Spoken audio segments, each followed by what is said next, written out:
ilə mənfi olmayanın fərqi nədir? Eyni şeydir sizcə bu? Daxil ediləndən söhbət edir. Daxil edilən ixtiyari. Baxın, müsbət o deməkdir ki, 1, 2, 3 bu. Mənfi olmayan deyəndə amma, yəni mənfi nədir? Deməli mənfi 1 olmasın, mənfi 2 olmasın. Yəni 1 olsun, 2 olsun, 3 olsun, amma mənfi olmayanda 0 da var.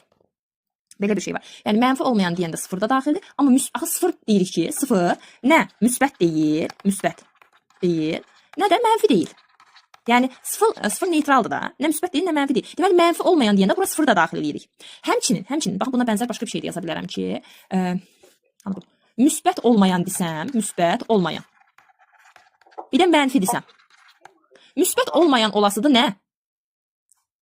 Məsələn, mənfi budur ki, mənfi 1, mənfi 2, mənfi 3 belə gedir.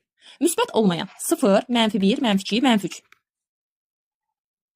Fərqi başa düşürsünüz? Müsbət odur ki, müsbəti tanıyırıq. Mənfi olmayan odur ki, mənfiləri çıx. Mənfini çıxanda axı o ədəd oxunda 0 özü qalır. Yəni burada deyir ki, mənfi olmayanların cəmi.